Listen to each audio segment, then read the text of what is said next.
Hello, how you doing? My name is Kenny T, and today I'm at Ciela. What am I doing here? I'm here for the official launch of TVS. Now, TVS is one of the world's largest motorcycle manufacturer, right? So we're here to see what kind of motorcycles they have in stock here in Zambia, and also what kind of services they're offering. But today is actually the official launch. So we've got a lot of motorcycle enthusiasts inside. I've seen a lot of bikers outside, just here to be part of this great occasion. What I'll do is I'll go in with you and we'll get more details and we see what the vibe is like on the inside. Remember, the future is here with TVS.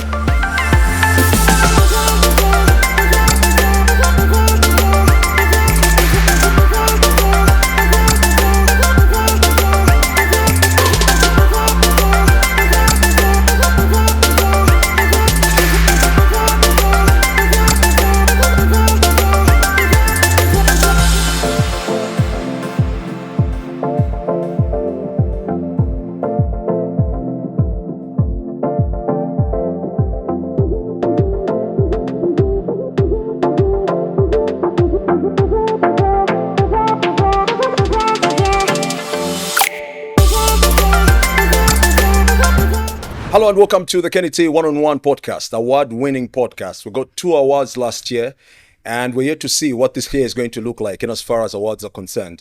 We'd like to thank each and every one of you for always following the conversation, because everything we do here, we do it for you, right? Don't forget to drop us a like, share. You can drop a comment as well. Tell us where you're watching from and basically what you like about the podcast. Today, our guest is a legend, okay? His real name is Leo Moyo. He's a pioneer of Zambian music, living legend with 14 albums to his name and over 900 singles. He's going to actually correct me just in case I'm wrong on that information that I've given. But in the meantime, we'd like to thank our sponsor, Yatu Tea. Remember, if you're looking for a good tea, a local brand that's of high quality, you need to get yourself Yatu, because Yatu is available in all leading supermarkets across the country. Leo, Udishan. We know something. We're very happy to host you, my brother. Thank you so much. Thank you so much. And then, you know, when you're driving in, I saw you guys came in. Maybe I'm so spoken, so I hope the mic can get me clearly. I hope so. Yeah. Are we clear with this mic? We're good. But I'm trying loud. So and all of that. And the first thing that came to my mind is that, you know, a guest that comes on time shows professionalism. Okay. We're very grateful for you to make it here today. Thank you. Thank you. Leo, why the name Kmiliam? I know a lot of people will say chameleon, Kmiliam, and I remember back in the day, you would spend a lot of time correcting people to say it's not chameleon, it's Kmiliam. Actually, you know what happened? Leo Muntu is the reason why I named myself Kmiliam. Oh, he was actually there at the studio when we were trying to choose the name. Okay. So he said, Charlie was like, "Can we use Leo more?" He's like, "There's Leo right here." So if you choose Leo, people be thinking issue like Leo Muntu can't say Leo Muntu. Yeah. So some people call me Leo Muntu. Leo Muntu lishana up to now. Leo Muntu Leo Mo So yeah, he was there, and then people like, okay, why don't you go with something that relates to your story? Yeah. And when I got back from school, I first met Charlie, and then he played different genres of music. For you? Yes. Okay. And he was like, sing to this, sing to this, sing to that. And I sang to everything. So I was like, you're like a chameleon. I'm like, oh, okay. Interesting. Then after some time, I reminded him, I said, remember that issue we talked about? Maybe we should use that name. He's like, no, this is Jose Chameleon already. Oh, that was it East African or West African artist? Yes. Yeah. So we decided to change the spelling. Okay. As in to put a Chameleon. the hyphen, yeah. That's how we came up with that, because I could sing to every genre that he presented to me. Yeah. Yeah. Great. Leo, I gave some information here to say you have 14 albums. Is that correct? Yeah. 900 singles. Not 900, about 300. About 300? Yeah. That's still a lot. That's why sometimes to the guys. Hey, no, I know. You're on stage, you're like, I'm But then I remember every one of them, because it's like your own child, man. You can't forget your own child.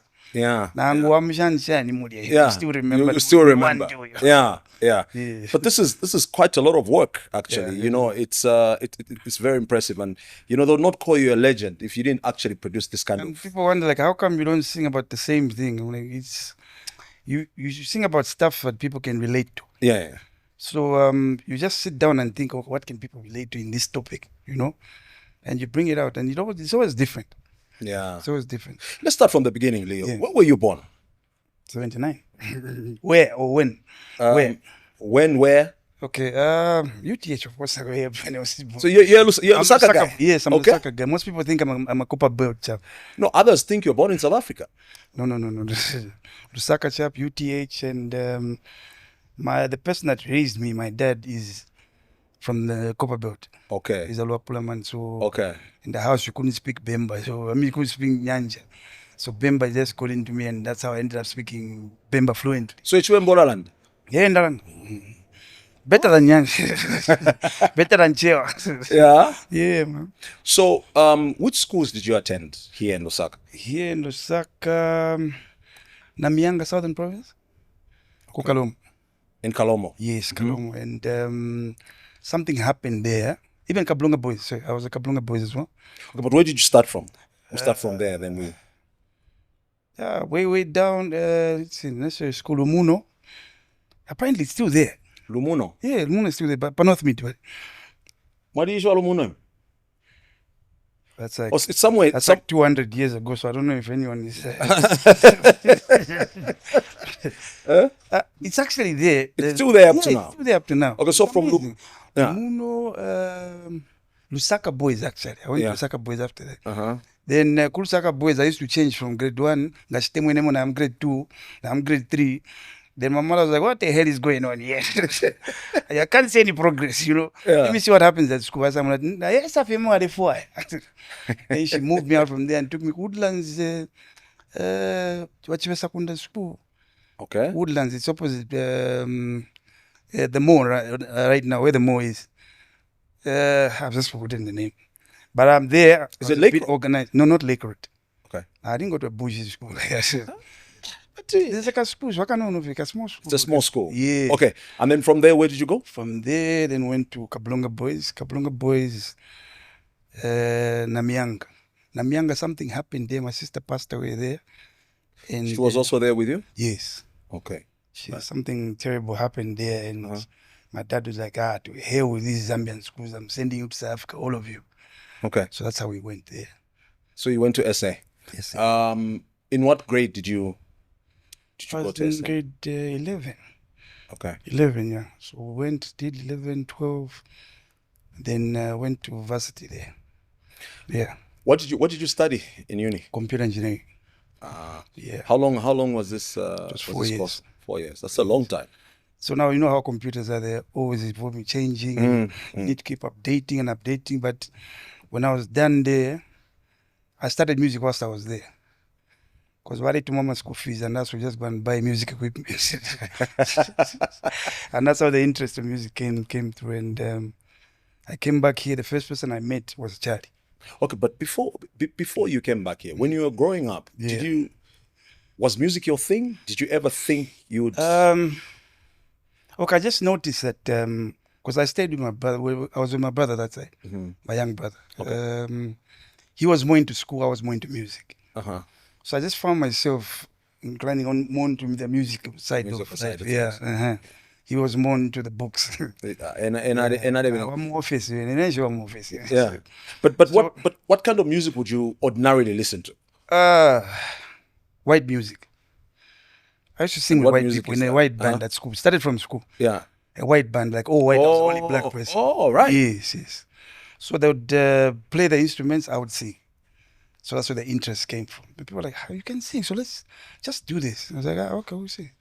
So how many studios did you attempt to record from, or Actually, you'll be affiliated?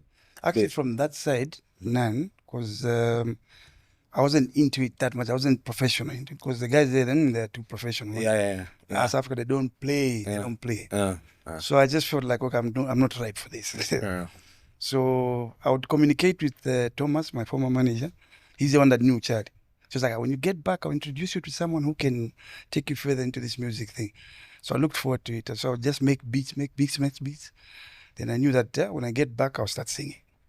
Yeah. So from there, that's when we came here. So when you got back to Zambia, you didn't even attempt to go to any other studio? No. Straight to Kulichari. So when you met Bravo, because I would think that maybe, I'm not a music producer, okay, and I say this with respect, you speak with a lisp, and someone would easily think, ala imbashan, you know. Okay. Did you encounter any pushback because of the way you speak? Someone thinking, okay, or none really, because Charlie being the person that he was, yeah, he knew exactly what to do. There's a software that they use to control lips. Oh, I can't even say lips properly. Yeah, no, it's all right. Yeah, there's a software they use to control S's in the voice. So once you're done with that, that's why he was so good at fixing my vocals. Yeah, on a beat. So, did you first record?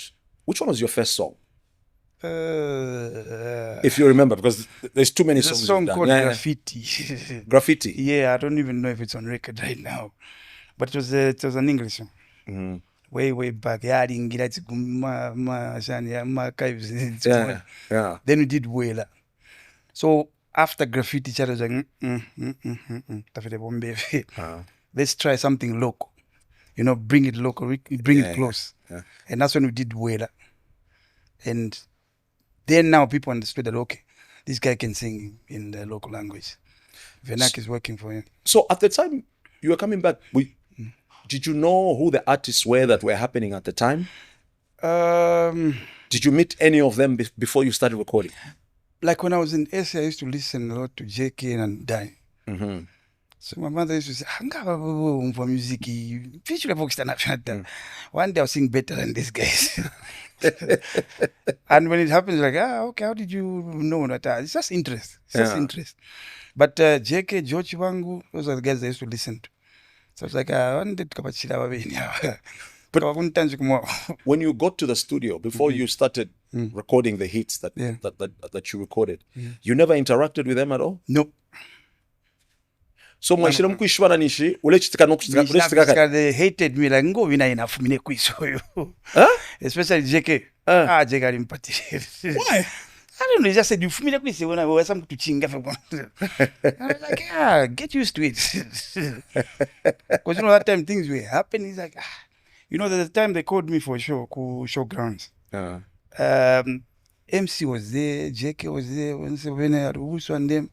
So they called me like, Kmiliam, we've got a show for you here called Showgrounds.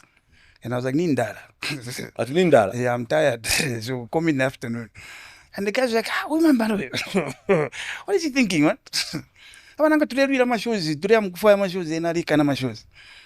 So they were intrigued as in, where is he from? Who's this guy? But why would you refuse and say you're sleeping? That's too much, man. That's too much money, man.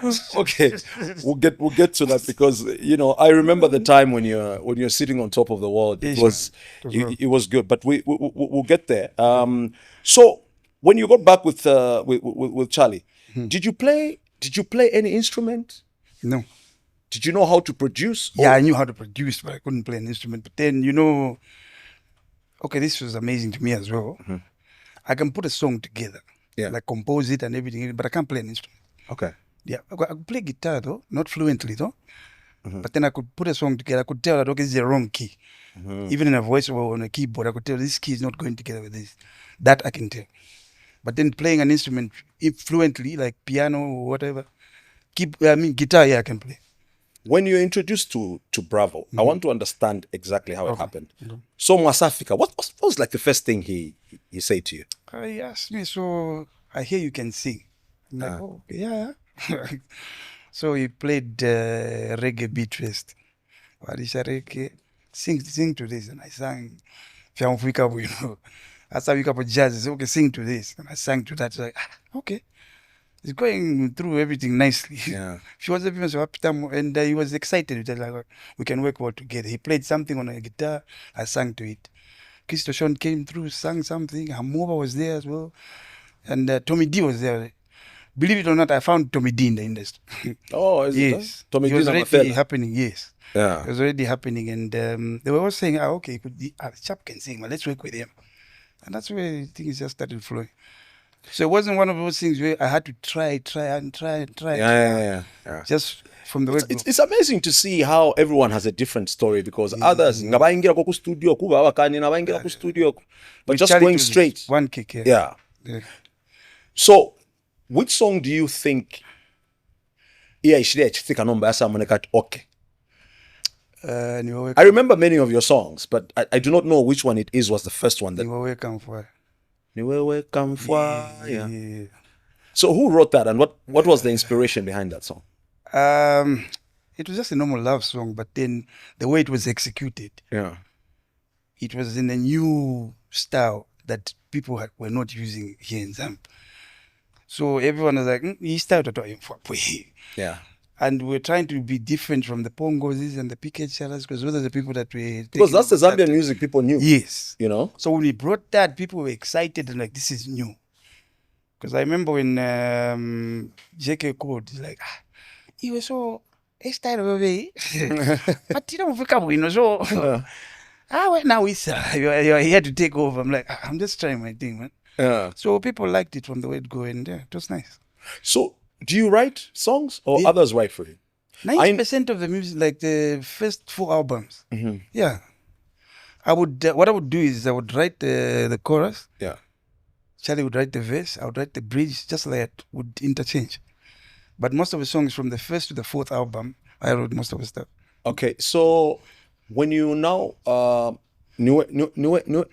Kamfwa, when this song came out, right? Obviously, you just recorded it and you're like, okay, napangolo imbo, just like maybe what you did with the previous one. Yeah.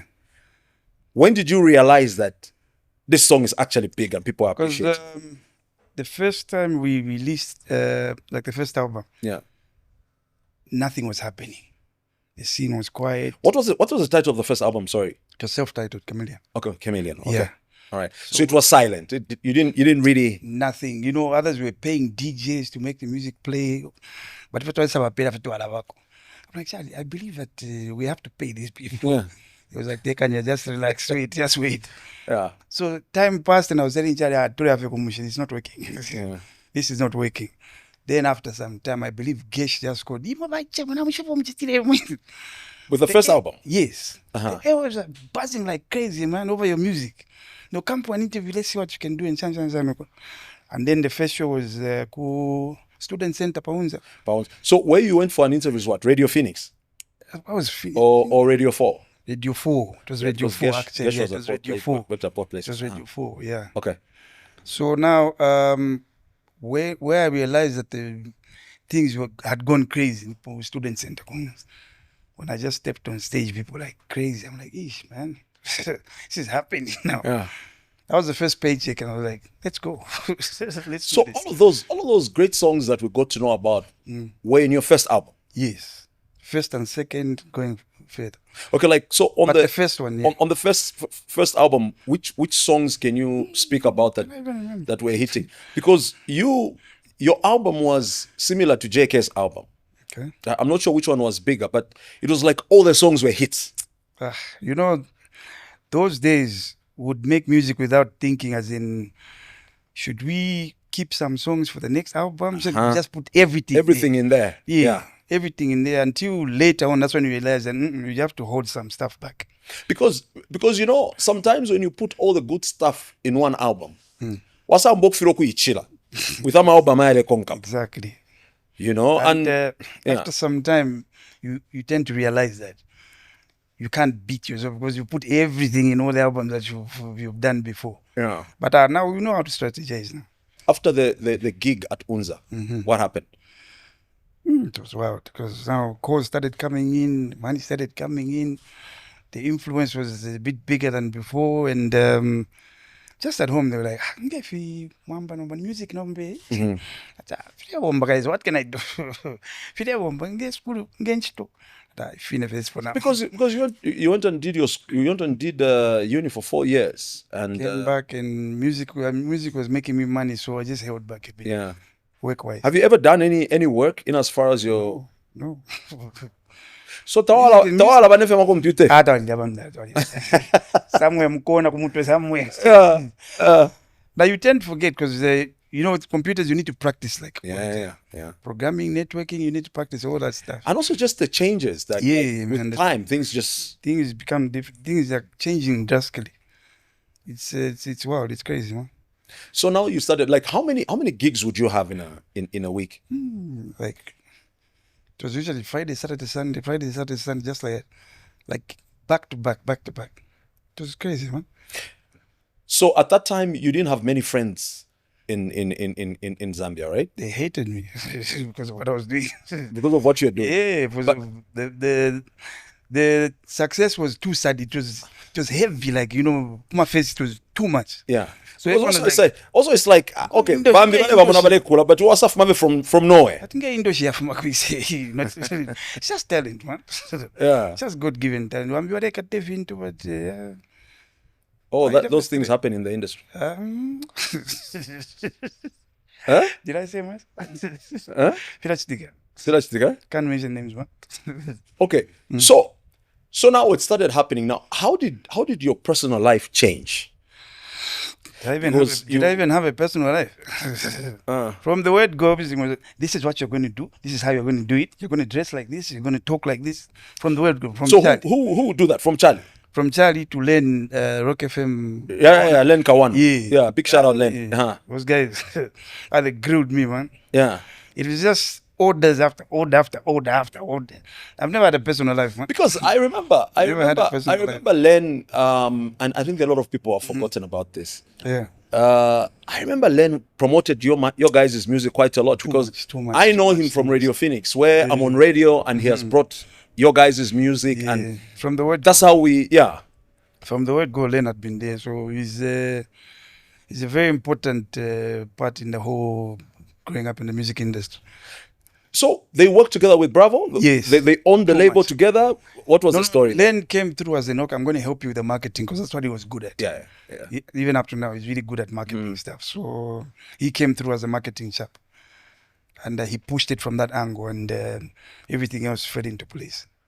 So what kind of a contract did you get yourself into? There were no contracts, man. It was gentleman's agreement. Okay. We didn't have a whole structure in place when we started, like contracts and what. It was a brotherhood arrangement. We would just agree and say, okay, this is what we're going to do. This is how we're going to do it. So let's stick to it.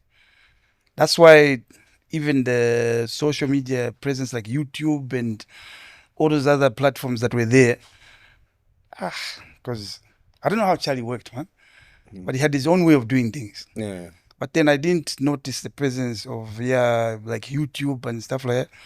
Had we been active from the word go, it would have been a different story by now. Because you'd like to think that with the great music that you created and the great albums that you created, if there were these digital platforms where you're able to make money, so you'd be sitting and money is just... I'm telling you, because even like right now, you'd find funny people uploading my music online. You try to catch up with them to find out who's doing it. You can't, because there are too many, there are too many people who've uploaded the music. And we couldn't keep up then because we didn't know how to do it. I know. We didn't know how to do it. Because at that time, music, massive did whatever. Yes, CDs, newspapers. Yeah. We suffered, man. I'm telling you, we suffered too much for this industry. So like, when you started doing gigs, where did you go where you felt the love more than anywhere else? Copperbelt. Kitwe, Ndola, those guys, they know how to they know how to support music. Lusaka know some of us. What do you mean? Lusaka is a tough place it's a tough crowd to please, man. They're not your friend like that. But I'm told there's a gentleman called Thomas Chilufya who was your manager. Yeah. At what point was Thomas Chilufya your manager? Just after Len. Just after Len, then Thomas came in. It was a crazy one as well. We had a good run. We had a good run with Thomas, and he introduced me to a lot of things that made music possible. The label was called David Sling Studio before he changed to Sling Beats. David Sling was a mouthful, man. So how was your relationship with Charlie?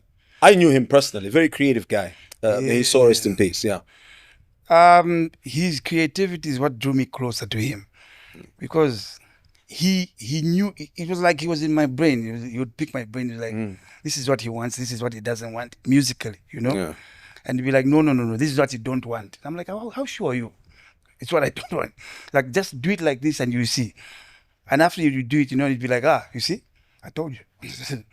And 90% of the time he was right. Would argue a lot about how to do this and that, but he was always right. Your relationship with him was just in the studio on the business side, No, or you actually hung out? We would hang out, but then, he had his personal life as well. But then would hang out, and musically he was a genius, and that intrigued me, as in I really wanted to know more, so I would actually get to be with him most of the times. But then life yakwete, I wasn't so into it, because he was older than me. So I would stick to my guns. So now, in your time when when you're at the top of the music industry in Zambia, it was like something that we never really had seen before. Okay. You didn't do a lot of collabos. Charlie actually Kmiliam. told me, if you want to prove yourself, sing alone. Don't do a collab, sing alone. And what happened to teamwork? I don't know. It was too much talent, man. Too much talent to hold back. And then back then, we didn't have a lot of competition. We didn't have a lot of people on the market. And then the people that we knew, it's just us that were in the stable. Mwape, Mwape, Taitu, all the guys that were there. CQ, those are the only people. So those were the only people would collab with, to collabos with. Those were the only people. Outside that, So at what point did you meet the General Aussies, the Amovas? No, they were under Sling Beats, right? Yeah, they were under Sling Beats, yeah. So when you Those are went the there, people they that were already there. Yeah. Some of them joined after, like Mwape joined afterwards. Taitu was there before? Or? No, he joined as well. They all came along as I was coming up. They started, because they would hear about my music and they were like, we want to follow this guy and make sure he puts us on the map as well. So whenever I would have a show, they would open for me, and just like that. So in that whole gang, who did you really Get along with? Hamova and Taitu, those two, and Ozzy as well. Just those three. Omwale setting anango nani? Hamova. What? We used to sing the same type of music, so we'd be like, I hope a man to be better than you. That try. Oh. So try. Let's see. So there was a guy. I'm like, you see, work hard. Oh wow, Joe Chibangu. Let's talk about your relationship with Joe. Joe was another topic, man. When I first met Joe, it's a weird topic. No. Let's talk about it. I want to hear it. If you're comfortable. When I first met Joe, that's the time I met Exile and Naru. And Exile was doing a lot of stuff for George Wango and them. That was the Kumondo. Under Mondo Music. Under Mondo Music. And then Naru came along. Who came along? Naru. Yeah, so we spent time in the studio recording and so. So every time I would leave, they'd remain the two of them, like, not knowing at times they were even married. But the talent that Exile has, that's the only guy that I fear in the industry. That's the only guy you fear in the industry. That's the only guy. Up to now. Because he's, the way he does the way he records his music is almost similar to me, but then a bit advanced. So I'm like, what is he gonna do next? Yeah. And whatever he does is just he's on top of things, man. So, Exile at the time was called Exile. It's called Israel now. I know him, I think. It's hard for me because I need to remember to call him Israel. He's like, you'll always be Exile to me as well, you know. You know, whenever Charlie would play something and then he sings, I'll be like, I know you. He's tapping into the corners that I've never tapped into. That's something I need to go back to my drawing board and check nicely. Yeah, man. So now, George Chivangu, you met him at Mondo Music? Yes, at Mondo Music. So he played something and I sang So you went there to do what? to record. Just to check, because he said, okay, come through, let me check who you can collab with, like JK and all those guys. So he brought the guys over and we tried something and it worked. So that was the beginning of a relationship. Then we did that song, what's that song? The Yak Mainid. Yes. Yeah. I remember it. You did the chorus on that. He produced it, sang the but there was chorus. his vocals on. His vocals were on there. He did the chorus and a verse. I did a verse too. Yeah. It was good. It was good. What last. And then from there, so rest in peace. We didn't work for that. Do you think Mwadisa Umfwana? No, we got along. Basically, we got along. But after that, we didn't do much work because he passed on. Because my stables, like the way Sling Beach was and Mondo and Roma side, there was competition. So Charlie would be like, don't find yourself. Actually, Roma side, TK is another guy that we need to bring here. Definitely. I met him, we had a conversation. He says there's something he's doing and he would like to come and talk about it. So, yeah, we'll be happy to host him so that we hear his story as well. Yeah. Did you work with TK at all? We did, but then TK is a very difficult person to work with, man. Why? Maybe he wants his things a certain way. No, he likes to work like he's an American producer and don't want to fire shots, man. But he just works in his own way, man. Like the song that we did together, he was like, no, we need to have a contract where you have to keep the rights to the song, meaning I can give it to someone else if I want. I'm like, dude, if I record the song with you, it's my song. I have paid for it. So why should it go to someone else? Okay, so explain this to me. So what you're saying is you go to the studio. He'll make you sign a contract to say, this song that you're recording, I can give it to Hamova, I can give it to Taitu. I'm like, how does it work like that? Then who's the owner of the song? Okay, I'm trying to understand. So you go with a song. No. You go there, he produces the song. Yeah, but who has written the song? I would write the song, but then he would make me sign a contract that it's not my song again. So I'm like, dude, how are you working, man? I can't understand that mathematics. It doesn't make sense to me. And he'd be like, that's how I work. So I found myself not going with that, man. So I didn't become like a distance, guys. You're a legend, you're good at what you do, but can't mix okay. Understand. Maybe anyway, I don't know, because he's a genius in his own way. Maybe also, sometimes producers will invest time, maybe. Maybe you're not going to pay him. His payment was going to come in form of maybe like that. That ownership or part ownership or something. I don't know. Then he's receiving the money, so he's getting paid. For recording. Why would you? Yeah, I mean, he's getting paid for recording. He's getting paid for the song. Why would he hold on to the song again? That's not our style of doing things here. But then that's his own style, so I respect that. Yeah, I respect that. Great. Which other artists? Which other producers did you work? Because we've always just related you with Bravo. Nobody else. That's why when I tried to do my own thing, people are like, let him just go back to the Bravo. I'm like, a butterfly a moth has to go into a butterfly and move on. But people just said, no, Charlie. Yeah, but did you work with anybody else? No. I found myself with Charlie all the time. But when you did Wela, you had no name. No, the name was there. Kmiliam. Yeah, the name was there. Okay. The name was there, but it wasn't as big. Oh, it wasn't as big. It wasn't as big. So in terms of making money through your music, how have you made your money if your music is not on digital platforms and if you've never put them up so that you make money off the clicks and stuff? We made our money from shows, mostly from shows. Yeah, the shows that we had were too much. We had a lot of shows. And, the money from like streams and stuff like that was through organized labels like Mondo Music. Because Mondo Music were distributors. They were the only label that would distribute music that is not on their label. What about Super Shine? Super Shine was there as well, but then they were complicated. Super Shine was complicated. They used to do things in a very, weird way. Yeah. But they would make you money, but not really after, you know, where you can, the money that you can live off. Yeah, they would So just call you and say, so the deal, which was something you would look at and say, okay, this is a good deal, was the Mondo Music yes, label yes, deal. Yes. Uh-huh.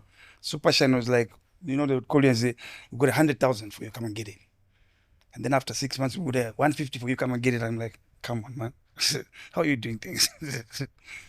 But then they not knowing that they were concentrating on something else. Yeah. They had other businesses, you know, lined up in there. It wasn't just distribution. Now, Leo, I want us to just speak about the days when you're sitting on top of the game. Okay. What came with this fame? You know, what kind of a life was it? It was a weird life. You get favors from everywhere, and What kind of just favors? financial favors, and it was a whole lot of things, man. Things that I couldn't even, because I didn't have, you know, upper number things are a bit controlled. Yeah. Got a manager who's going to tell you, don't do this. What is it? Someone called Raymond. Yeah, he's done a very good job, and he's really aligned, you know, things properly. Yeah. Back then it was just like, you know, okay, wait, let's call it side. Okay, wait, let's call it side, you know. But now things are a bit organized. So back then it was crazy, you know. You know, if you give that much fame to a young person like me, you get confused a bit. How old were you at the time? I was in my 20s, Yeah. mid-20s, going to 30s, yeah. So it was too much for me, man. It was just too much. So the fame came Way with too much. it came with Man. girls, No, man, come on. drinks, Okay, drinks, yeah. drinks, eh? Money. Okay, money. But Everything else we won't talk about. Yeah. Okay, so but now at the time, Kmiliam, when this money was sort of like pouring in, Yeah. were there plans that you guys were making in terms of investments, reinvesting the money, We had saving, that. and all of that stuff? We had that, but then it was more like, okay, I won't lie to you, right? It was more like, spend this, kulishimbisha this.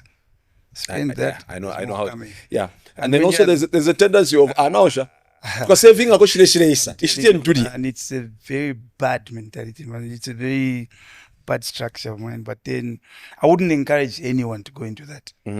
Once you just start making money, be organized. Be organized, because trust me, you don't know what's coming tomorrow. Yeah. Yeah, that's what I would tell the young guys who are coming through.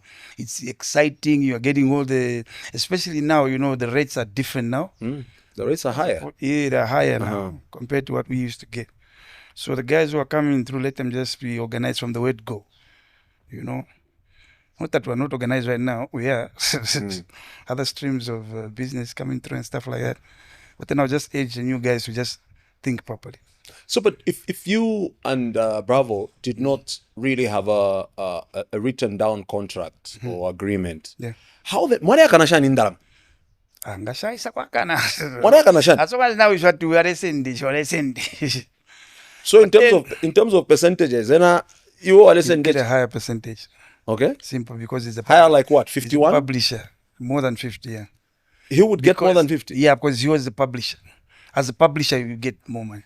But Oh, then I was comfortable with what I was okay, getting, okay. because As long as you agreed and it, yeah, I was waiting behind the was ears. okay, I didn't yeah. know what was happening, and you know, I'm like, I'm comfortable with this. It's fine. It was like that. It was wild like that. the second album,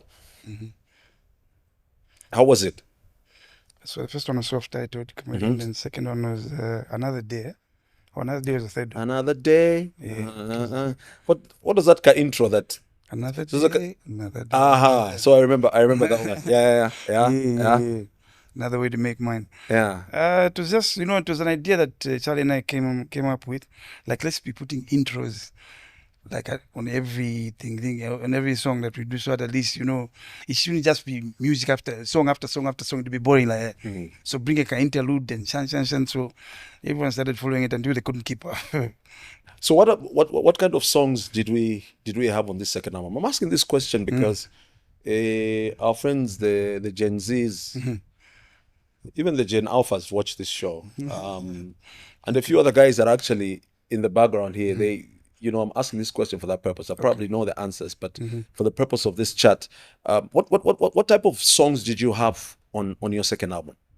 More like because what And like we which were ones? trying to like. I'm not which able ones? to. I'm not able to differentiate your hits by album.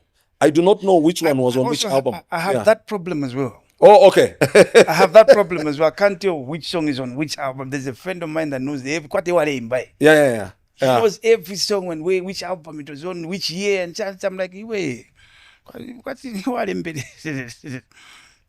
But it was generally. How did your second album The second album, people were trying to compare to the first one? people were trying to, you know, to understand, like, is this up here to stay, or is it like a one-hit wonder like the first album? So the second album more or less solidified, you know, the fact that I was here to stay in the industry, Yeah. and everyone was happy with what was coming, and they were cool with it. They were like, okay. Third album, people were just like, okay, no, we accept, no, we agree. Now it's yours. It's yours. Yeah. You do your thing. Yeah. As well, fourth, fifth, it's so many nothing. And all of these, you did them with Bravo. Yeah, up to number 7, I think, somewhere there. My research guys were telling me that initially, I don't know if that's the situation now, you never wanted to be with anybody in the studio when we recorded.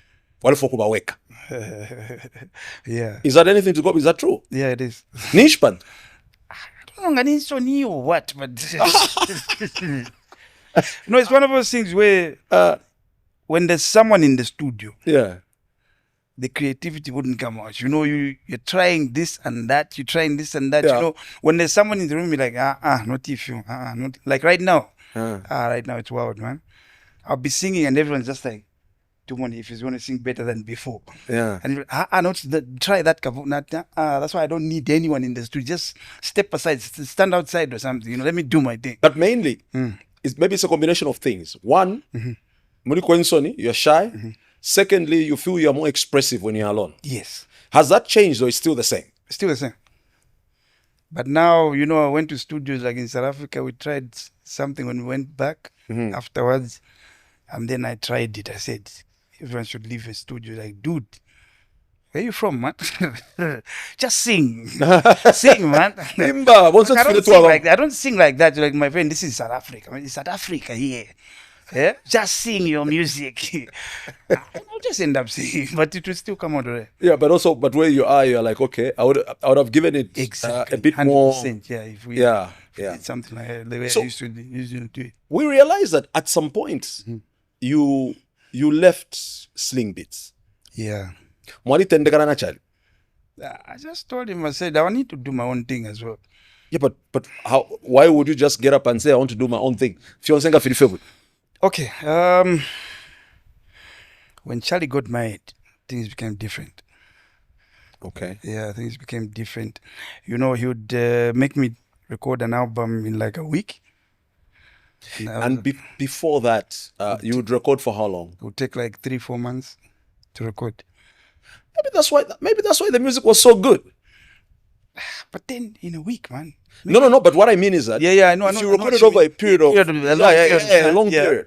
So for it to be reduced to a week, if you felt like I was under pressure, man. Yeah. And then you'd be like, no, dude, I need to put food on the table, man. Let's wait. I need to what? Put food on the table. Oh, okay. So, you know, after recording 1 week at Let's Launch, I'm like, no. Who launches an album after 1 week of recording? I know what I'm doing. This is my studio. I know what I'm doing. Ali would record and launch the album and no one would attend. And you know, I'll tell Charlie, you see, as much as I'm the chap behind, you know, I'm telling you that you can't record and launch after a week. You need to market it, promote it. But he knew. But then because there were other factors in play. Do you think he had pressure? I can't say much. Because why would you then relate it to after our pair of Yachinje one thing after the other, and then, you know, I couldn't say much. Yeah. I just had to say, you know what? Let me see what I can do outside the studio. Also, that's when now you left. Yeah, we had a difference. But did you? I know that Bravo was a very, very reasonable guy, very accommodating, very smart too. Too much. So I'm sure you discussed it, and then we did, but then would never get to a proper agreement. It would always be me feeling like as if he's stepping on me, you know. Okay. Yeah, like as if he's sidelining me. Then he would start working with Venamuva, with Venamampi, and them. So I'd be like, oh, from Ambe, do your thing. Let me see what I can do elsewhere as well. Also, Leo, is it also possible that maybe in the beginning why things worked for the both of you is the Kmiliam brand had not grown, and then after brand Yakula, maybe you changed in a way? No, because you're a superstar, my brother. Me, no one. When you came to South Africa, if I was able to push you around, then after your first, second, third album, I wouldn't do it. So could it also be that maybe it's possible? It's possible. Yeah, it's true. It's possible. Because then, okay, after some time, like I said, you know, Charlie became different, and I became different. Yeah. And you know, it's just like two giants trying to, you know, put their heads together, but it's failing. And, you know, in the end, you just, you know, end up separating, and that's what happened. Yeah. That's what ended up happening. Okay, so we just couldn't agree on things. Yeah. I know that Sling Beats lost something big in you, right? But I also know that you also lost something big, because Charlie knew your sound, and I think what worked for the both of you is what you're bringing to the table and what he was bringing to the table. Now, when you left, what did you try out to do? I know that you tried. Did you set up a record label? Yeah, I did, but then it didn't. It was called what? K1? Yeah, K1 Entertainment. Okay. I tried to push it. Now the artists I was finding were just wrong chaps, man. But why? Chaps couldn't sing. Chaps couldn't bring out hits, and okay. Okay. So nobody Mwale Salashani. You know, it's one of those things where you just because I'm thinking if you're doing auditions, chaps would bring people to the studio and say, voice yakwe. And then, you know, because you start feeling sorry for the person, you want to take them along, you know, you want to do the hard work, and then they do less of the work. And, you know, you finally understand that it doesn't work like that. No, it has to be 50-50. As much as you're giving in, you know, someone has to also give in the same as well. But then you'd end up doing most of the work, and you find that the person you've chosen is not the right one. So now you have to go back to the drawing board again. By the time you're doing that in his time, but also what I hear is managing an artist is not very easy. That's not. That's my manager. Tell you. Oh, really? Raymond, where are you? Come and tell us the secrets. I like this every day. We're always parting ways, like every 2 days. And okay, come here. Then you find that so much was. So now the frustration kicked in. At your record label studio. Who was producing? Was it you? Somebody else? I would produce, and then we had 2 other guys that were producing as well. But then they were not according to the standard. They were not recording according to the standard. But why didn't you get somebody who would record up to standard? They were expensive. Oh, yeah. Okay. You have to pay them. That's a very honest response, and I respect that. You know, because you know, because sometimes the guys who are extremely good also they ask for too much. Exactly. And you're just starting out. You're like, okay, can I afford this? Let's work together. You know, if there's one thing that I appreciate about Charlie, he knew how to talk to people. He'd be like, you know, let's work, and then you know, he's saying the wrong things, but then you're accepting it because of the way he's saying it. He had his own way of doing things, man. So for how long did you run this project? It was just for about 4 or 5 years. It's a long time. Yeah, then we realized that things. So in that 4 years, superstar. Funny enough, no. I'm being honest. I'm being very honest. So yeah. I was the only one who was big in the whole thing. So I was like, this is unfair. Let me go back to my roots. Let me go back to Charlie, man. So as much as I was good, I couldn't bring out someone good. Yeah, I know. But you tried to give someone an opportunity. I tried. That's the important thing. I tried. So after 1 year, I'm sure at 1 year, you started feeling the pressure. Yeah. You didn't have voice. Yeah, everyone kept saying that. Even my own parents kept telling me. They told you, huh? They said, oh, you're... Like, come on, man. Let me try my own thing.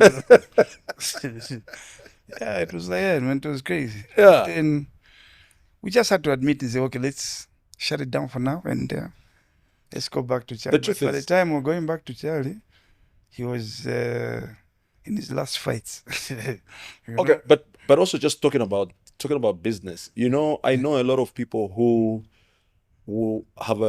run a very successful business. Yeah. And then it gets to a point where it stops doing well, and then they're just holding on. Yeah. But sometimes when business is not making business sense, it's okay to just shut it down. Yeah. You know? And very few people understand. yeah, very few people understand that. people There's nothing wrong. You know, for a man to admit that I failed, don't.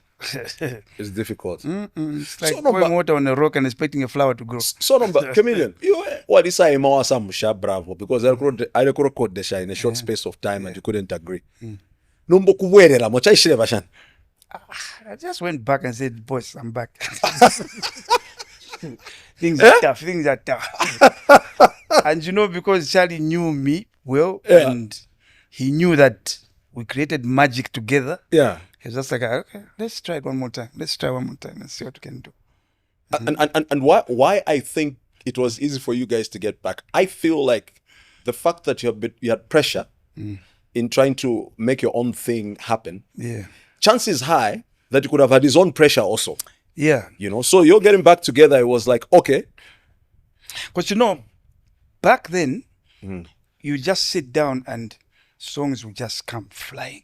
You know, there's a point in time where, as an artist, music just comes to you. Yeah. Like most of the times, I would get my music from dreams. Okay. Like Nindarafia, like songs like Kakabarika, Zakunda Kuseni, Waona Nawama. I dreamt of them. So songs would they just come to me. Yeah. Then afterwards, you know, we started fishing for the music now. So if you lot of We start down looking for topics now, literally looking for topics. yeah. You go to one, like, you know, there's songs like Shalapo. There's a guy we found in Kapir. He had a guitar like. Shalapo is a slow song. Huh? Yeah. You know, us talking about your music. To be very honest, it makes me feel like going to listen to your first two albums right now. Okay. Shalapo, Iwe. I remember that one. So that's the guy that would play something to him. Then he played that song. First, it sounded like Oliver Mtukuzi's thing. And it's different. The keys are different. Yeah. So it's like, oh, sing something. Then I just whipped out that same Shalapo. Like, where did that come from? I'm like, just from the top of my head.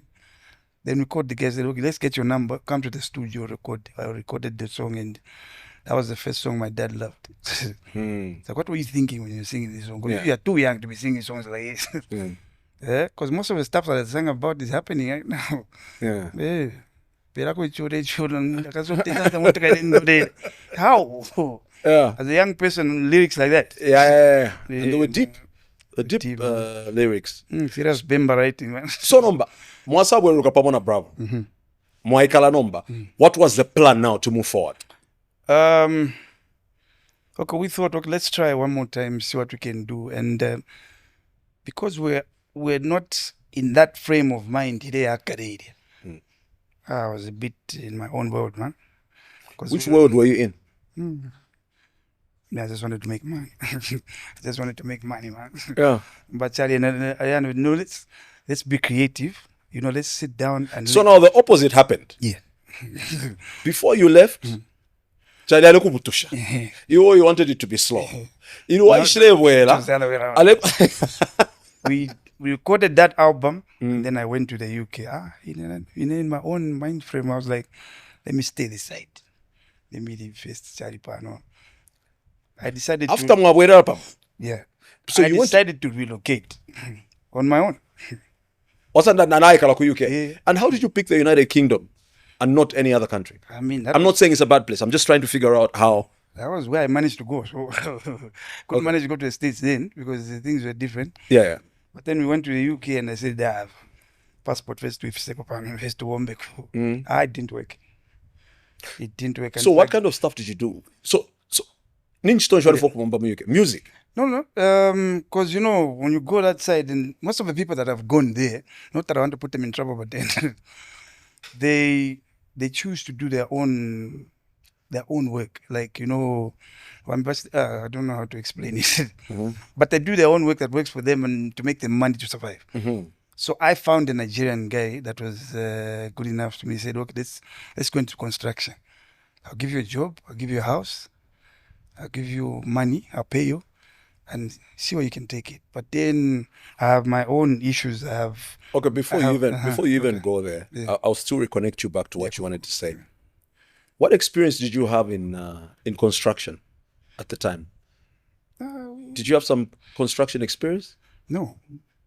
The guy would just show me the ropes and, Oh, so you wanted to teach you? Yeah. You wanted to Okay, teach me yeah, so that's that I fine. could, Yeah, make start my from own somewhere. money. After the gout thing, I couldn't work. Yeah. I couldn't make money. I couldn't pay rent. I couldn't do anything. So I just told my people back here, I'm like, just So that this give me Nigerian back guy my money. was legit, right? Yeah, it was. Okay. Yeah, it was. Awesome. Shit, yeah. Yeah. So I just said, let me go back where I'm comfortable, man. So you stayed there for how long? 7, 8 months. Yeah, about 8 months. Yeah. Yeah. So then you came back. Came back. So when you are leaving, bravo amwebera chan. Wait after show. Back after the show. And then When I came back, I found that he had moved on with some artists that he was trying to manage, and they were not working as well. So we picked it up from where we left. you reunited again. Again. It's like me and Charlie were just written in God's book that we'll be together. And then things just didn't work out because he passed on. May his soul rest in peace, man. So when you got back the first time, did you make any hits that made any? No. Things had changed, like totally. Things had changed. Things had changed. Things changed completely. When you say the hits that we used to make then, they were a bit more difficult to make because the dynamics around us, he was in his own space, I was in my own space. The mind frames were different, totally different. We couldn't Do you think the time that you went your two separate ways, when you got back, you're completely two different people? Yeah, man. Because I grew up. And Charlie was also in his space, so I wasn't that guy that you could push around anymore. Okay. Yeah, so I was a bit tough. When you'd say this, I'd be like, dude, just chill a bit, none of it. Let me think about it. In your days when things were happening, do you think you're a very easy artist to manage, work with? Yeah. I ask this question because I hear stories of Nabakwata show, artist Nash mi phone nalala. Like right now? No, back then. Yeah. Nah, back then it was a bit because I wanted to grow as well musically. Yeah. So I would obey. I would listen to what everyone is saying. Okay. Yeah, I would listen to them. People like Len and them, Thomas and them. Yeah. I would listen to what they were saying. And they did a very good job actually. They did. You know, at that time, music distribution was not very easy, but they managed. No. Because I remember one time we went to Monze, me and Charlie. We had to jump on a truck to go to Monze, send them CDs to some radio station, a Christian radio station that used to print CDs. Mm-hmm. So there were Mampi's album, Taitu's album was there. So we went to pick the music up from that side. So to Arifika,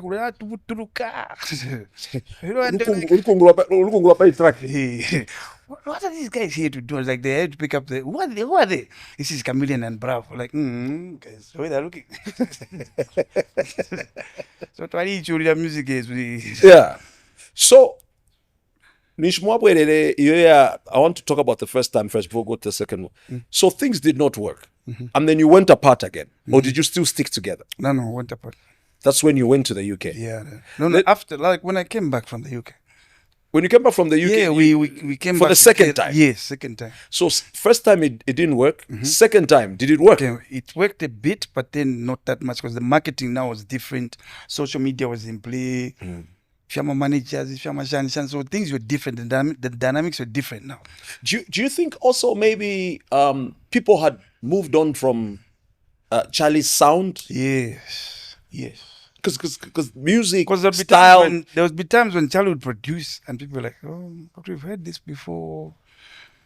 Why are you doing the same thing? Why can't you? Because I would tell Charlie, like, the new producers now, why can't we work with them? And he would just say, I know what I'm doing. Why can't you trust me? Like we did it before, we'll do it again. I'm like, no. The things are different now. People are listening to a new sound. Let's try and work with the new guys. I remember on an album, we had like 3/4 of music done by Charlie. He didn't want anyone else to produce the music. Were you okay with that? No, I wasn't. And that's what would differ. Because I've seen, look, even international artists, you find that the record label has its own in-house producers, but every now and then they'll say, okay, let's get that producer to do maybe a song or two. Yeah, exactly. So that the sound is different. Charlie never wanted that. He never wanted that. Would you know why? I don't know, because he wanted people to know that he's Bravo, you know. Because, you know, the time he had an interview and like, but why do you always want to produce music for everyone? Why can't you let other people produce? It's like, you have to respect me for being who I am. I'm like, no, it doesn't work like that. But then he was Charlie, man. So let's talk about your work with Bob Muli. Yeah. On Kakabadik. Yeah. How did you guys get together? Hey, Bob Muli is a difficult person to record with. What? Because the time that song was done, because I dreamt of it and I went into the studio in the night, recorded it. And because where I was staying, Charlie was upstairs, I was downstairs. Okay. But Zambia was flat in Avondale. In Avondale, yes. Yes. So I recorded the chorus, recorded the verse. Then Charlie was like, let me bring in someone, but I'll write for them. Yeah. We brought in Bob Muli. Bob Muli, 1 week, he was just recording a verse. And Why? for me, that was abnormal because, you know, I would record the song in like 30 minutes, 20 minutes, but 1 week. I'm like,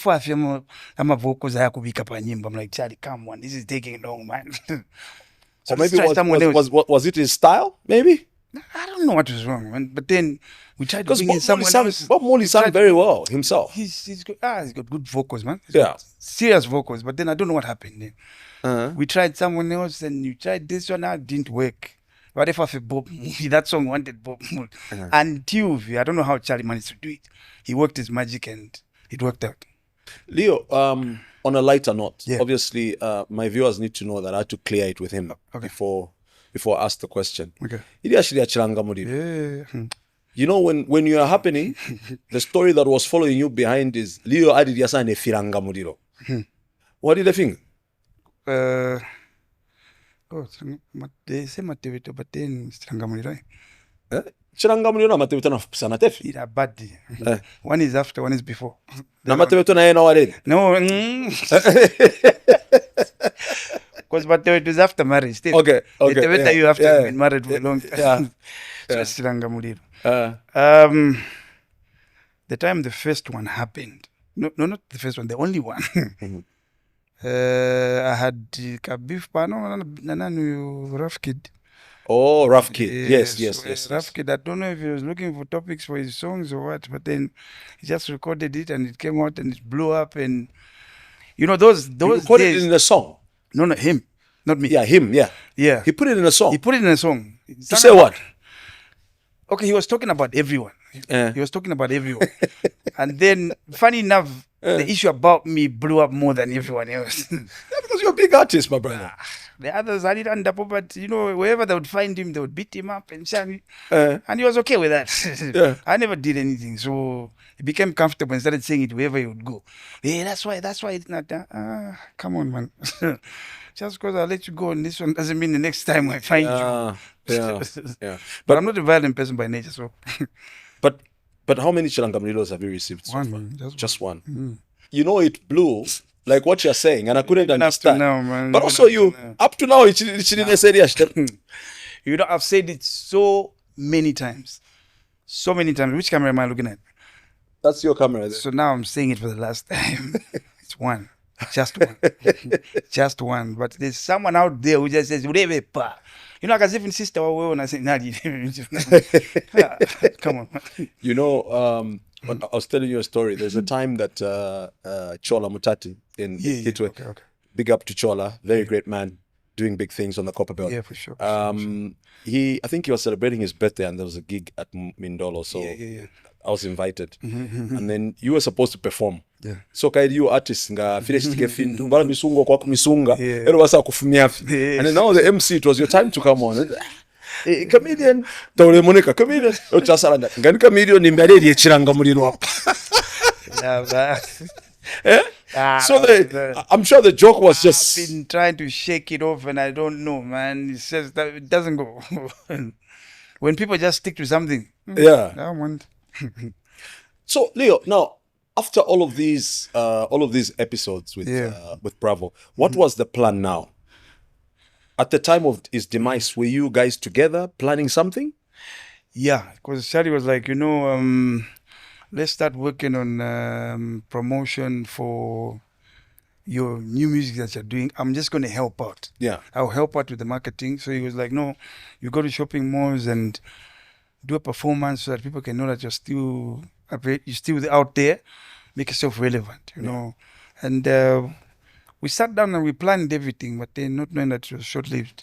The plans were short-lived. And it would be a good idea. Even we were supposed to work on, there's a project that we're supposed to work on with a school that deals with autistic kids. Yeah, I was supposed to help out and stuff like that. So those are the projects I was supposed to be working on. Yeah. But then I had so many ideas even that time. Yeah. No, because me, I used to have meetings with him. He would, even a proposal, when he does it, you see the layouts and whatever. He had a lot of great ideas. And a contract song I didn't he was into it. He was into it. Yeah. Yeah, he was into it. So, in terms of the Kmiliam brand, I know it's still very much active. You have gigs almost every weekend. Yeah. Like, it hasn't slowed down. No? It's not where it used to be, but it hasn't slowed down. No, it hasn't slowed down. We're pushing it. It's because I'm working with a youthful team. They understand what's going on the ground.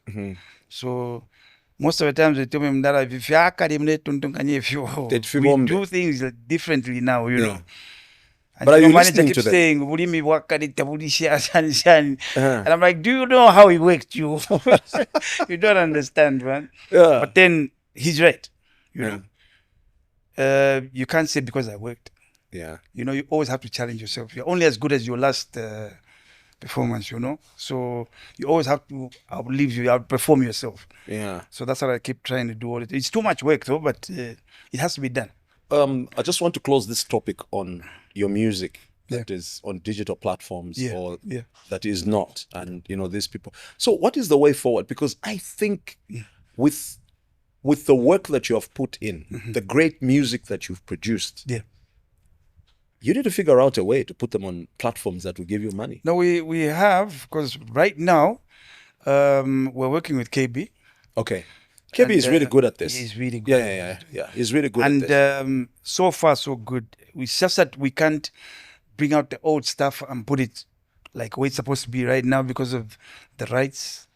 The rights are still with Charlie's family. Charlie. Yeah. Okay. He connected himself to Sony and all those other platforms. And those guys are really strict with what they do. Because, believe it or not, I tried to redo one of my songs. Like an acoustic version, so on with Kalandanyande, with and they flagged it down on copyright issues. Yes, I'm like, this is my own song. It's my song. They're flagging down my own song. Then I realized that Charlie, you know. So you were not aware that no, I registered wasn't. in That's Charlie's the time name. that Charlie put music there and then put his face on the thing. Even Ozzy had a problem with that. So we told him, you know, remove your face from the music, put my face as my artist. And he was like, that's the only picture that I had for now. I'm like, boys. Yes, I knew. And you know, Ozzy and them were not happy with that. They were not happy. And I could tell because they used to clash all the time. But then it is what it is, man. Now, Leo, do you, and this is a very open and honest discussion. Yeah. Do you think there are some things that in your prime, looking back today, that you'd have actually done different? Yeah, a lot, man. A lot. A few notable things? I think I should have gotten married earlier. Should have gotten married earlier? Yeah. I would have been more stable, more grounded, huh? Yeah. Because, you know, women, I don't know how they do their thing, but they know how to put a man down. You know, not down as in where you can't exist anymore, but put you in your place. Yeah. Yeah. So should have done that. I'd have been more organized. And then I should have had a manager earlier on, like, manager, solid manager, because the guys that were there then were just there for a short time and then they left. Things would have been different. And a whole lot of things, man. A whole lot of things. Like, I just can't mention some of them. Yeah, no, I hear you. And I'm asking this question because obviously there's a lot of young guys out there that would like to, do music and be the superstar that you were. If there's a way that we could sort of like guide them and, I want us to address that Yango issue. What exactly happened there? Misunderstanding. People like to blow up stories like out of proportion and stuff like that. It was one of those things where you agree with someone, okay, we'll do this, and then something negative happens, and then after that you sort it out, but then the damage has already been done.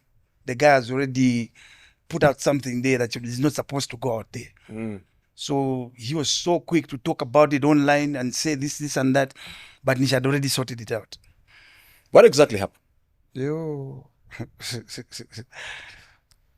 It's a long story. It's a long story. You don't want to get into it. No, that's fine. But then it was sorted. It has been sorted, huh? Yeah, it was sorted. Yeah. Did you have some YouTube issues, I think, with your music, or is this the same thing we were speaking about earlier? It's the same thing. It's the same thing. Yeah, okay, because I've got it. I've got it here. It's You did a song with B-Flow, Yeah. Cry of a Woman. Yeah. I'm told it's a true story. Yeah, it is. What's the story there? There's a young girl in Luansha Uh-huh. who really And I'm told that you actually relocated to Luansha. yeah. What yeah, go Luansha? Yeah. That's where you picked up the story. Yeah. Fish where you Luansha. There's a lady that I dated that messed things up for me, and I just felt like being in Lusaka was just wrong. The vibe in Lusaka was just wrong. So, it's like, So the lady you dated let was. me go to another town. But how did you pick Luansha though? My friends were there. I My always friends were always joke with my friends about Luansha nat. Imo mwe kala town 18 hours ngakwa fit maisala get. It's one of those towns talk gate because it's a mine. It's a But it's mine. such a beautiful town though. It is. Yeah. It's growing. There's so get it wakafunya hapo mbali. So you tell the story now? Yeah, so I dated that lady and things didn't work out. And funny enough, where I relocated to, that's where she went to settle as well. In Luansha. Yeah.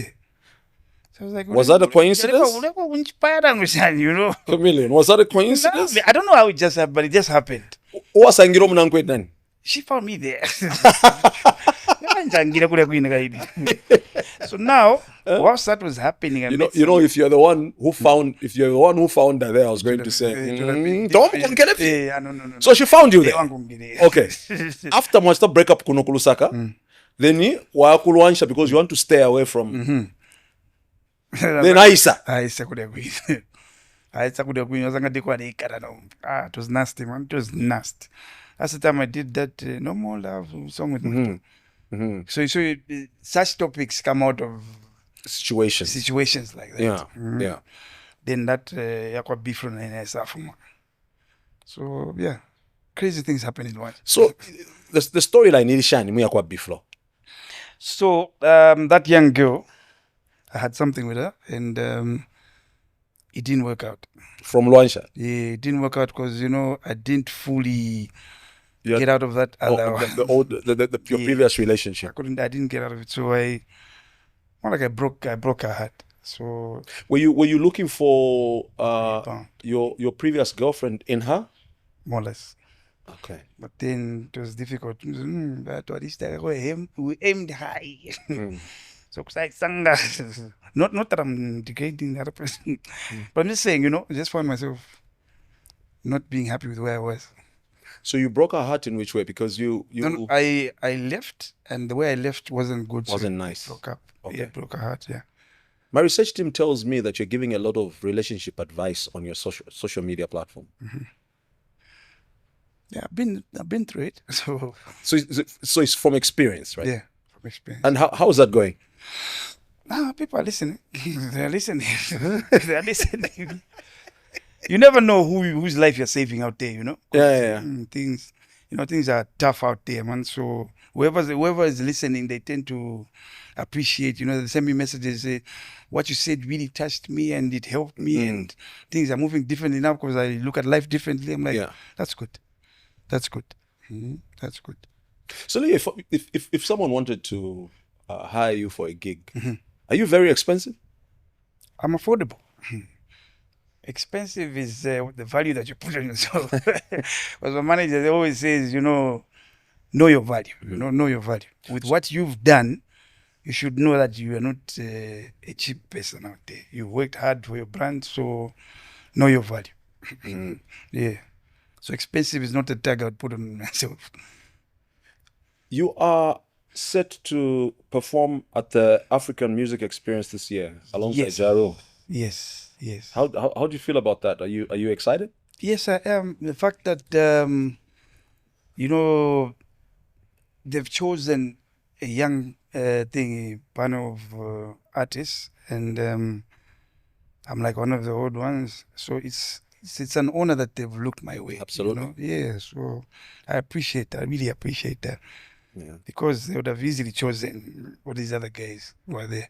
So they chose me, and who wouldn't miss a chance to sing on the same stage in Nigeria? It's a big opportunity. It is, actually, it is. So Leo, along the way, your music career and everything, I know along the way you became a father. How did fatherhood sort of like it changed my life? Change your life? Because when you have a child, you don't experiment. You don't experiment. You just have to do it. The fact that I brought someone to this planet, I have to be responsible for them. Because maturity is measured in how responsible you are. So if you can be responsible for your own offspring, you will be right. So it's taken me to a different level of life where I have to appreciate and do things differently. And it's so far so good. Okay. Yeah. Leo, I know that we're all going through a lot as human beings everywhere around the world, and especially in this entertainment industry, it's not very easy because of the ups and downs and so forth. Right. There's a point here to do with overcoming addiction. Okay. It's a very important aspect that we need to speak about, because I know there's a lot of people out there that are struggling, and maybe someone can learn something out of this.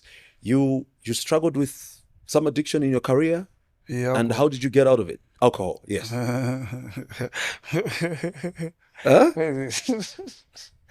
Yeah, so now you're just drinking tea, you see? Yeah,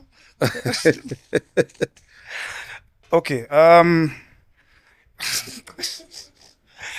When they say drink responsibly, that's what I'm doing now. Okay. Yeah. You only drink when you're celebrating something, like being on your show. Yeah. We're celebrating that. Yeah.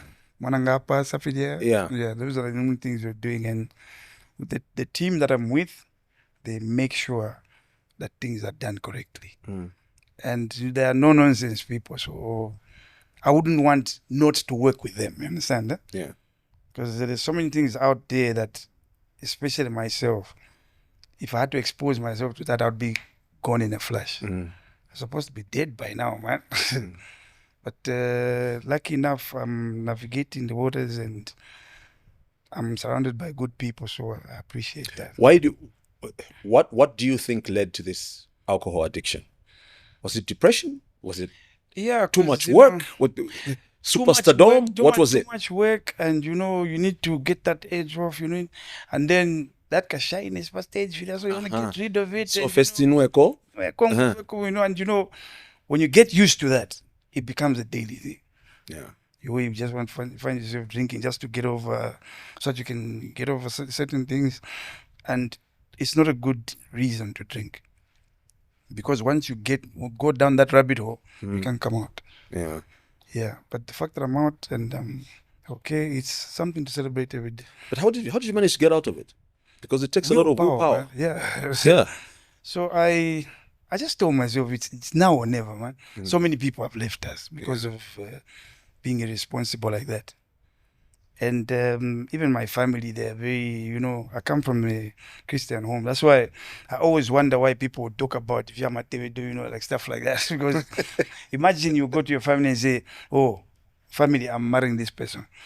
Then after some time, you go with another one. Oh, not that one, but this one. Yeah. Oh, not Ulia, but Uyo. Uh, They just look at you as Muntu is humble, yeah. And I can't do that. It's not anything they can tolerate. Yeah, these are my people, and they're very responsible people in my family. So I look up to them because they will help me whenever, like anytime they'll be there for me. So I just have to do good by them. Yeah. So, what are the plans for now and the future in as far as the Kmiliam brand is concerned? Well, I know dynamics have shifted. Yeah. Our brother has left us. Rest in peace, Charlie Bravo. Yeah, we're trying to place investments to a point where if anything had to happen, the ones who are behind us can, survive off it. And it's a process. It just doesn't happen overnight. It's happening slowly. So, okay, but in terms of your music, are you planning any new songs, any collabos? Is there something we're pushing? We did an album. We're pushing it, and we just want to make sure that it's solid out there because things have changed. The marketing is different now, and we just have to work with the people that are there now, because it's not easy now to just release an album and it hits. You've got your maps there who can easily do it, and them we were once them, and now we're us, and we can't start crying and say, why me, God? Because I had my chance as well. So we're just trying to put things in place so that at least the people behind us can live off it. Absolutely. Finally, we've spent a good amount of time talking about Bravo. And for those that are wondering, the reason is usually when you see Kmiliam, you think of Mulalami. You think of Mulalami, you see Mulalami, you think of Kmiliam. So these guys were very close and so forth. And it's difficult to have a conversation without him being mentioned. And I believe that if he was sitting where Kmiliam is sitting right now, there's no way would not speak about Kmiliam with Bravo. So just finally, losing Bravo, I mean, you guys had your ups and downs, but I know you're very close, you're very good friends. How did you find out about his passing, and how did that affect you? I was at the studio recording, and then, okay, you know what? At the back of my mind, I always thought, because Charlie was going through things, He was going through his own issues, and he lost a lot of weight, and I used to think, what would happen if anything happened to Charlie? What would happen? Would I be able to feel that void that would be there? And every time I speak like that, it always comes to pass. So one day when I was recording, I just received a phone call and said, your homie has gone. I'm like, what homie? And who called you? It was the relative of mine. Yeah, just told him Charlie is no more. And part of me was like, but he suffered for too long.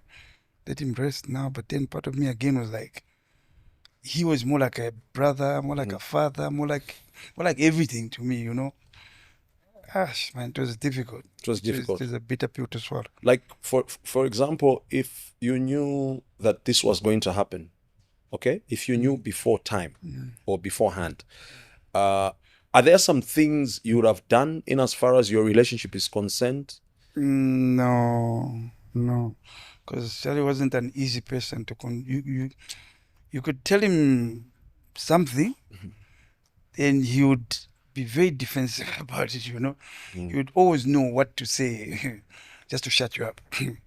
So you couldn't be successful with whatever you want to bring across, because he would cut you off before you even finish talking. Before you finish. Yeah.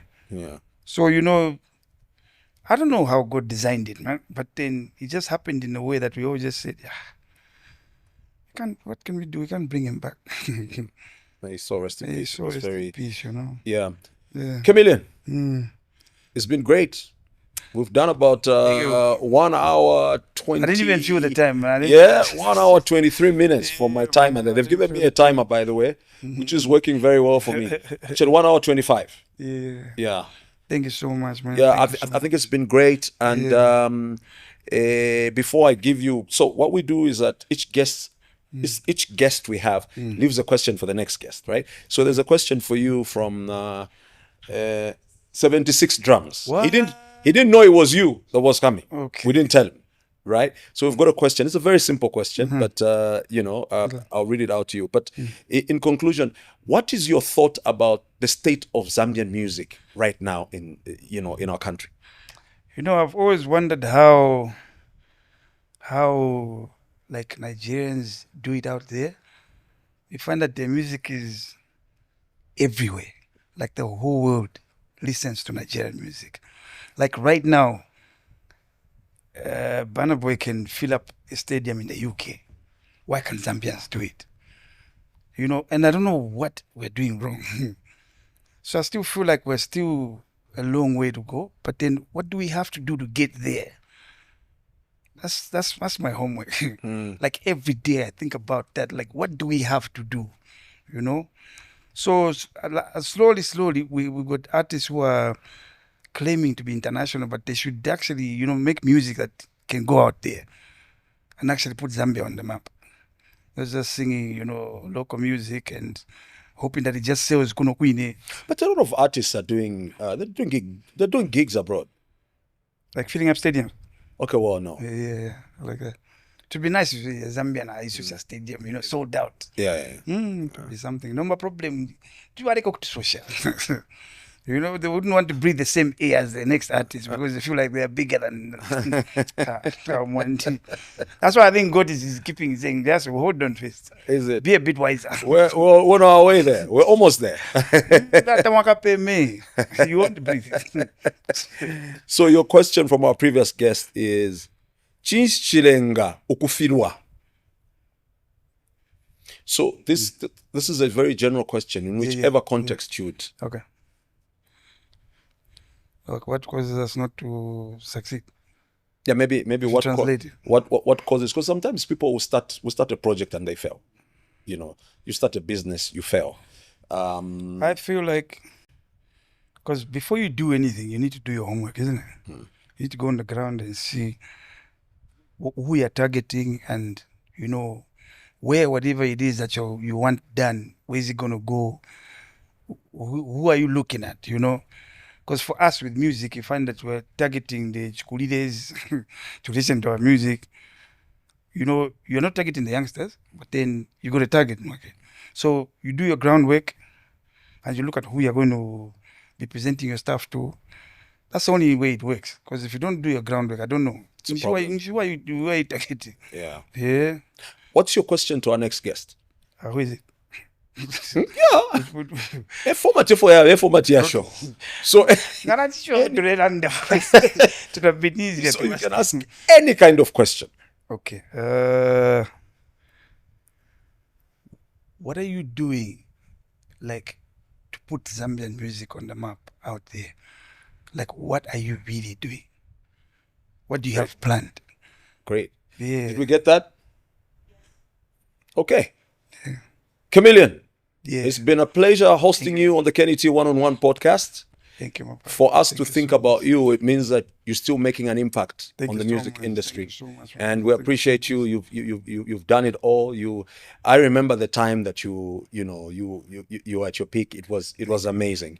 We still love your music. Like I told you, I feel like listening to your first and second album right now after this you had great music there, and we wish you all the best. Thank you so much. Thank you so much. Great. This has been the Kenny T One-on-One podcast brought to you by Yatu Tea. We thank Yatu Tea for always being with us from almost the time we started up to now, right? Please, if you love watching the Kenny T One-on-One podcast, if you love what we do on this podcast, don't forget to like, share, drop us a follow, drop us a comment, right? My name is Kenny T. I'm back again next week. Same place, same space.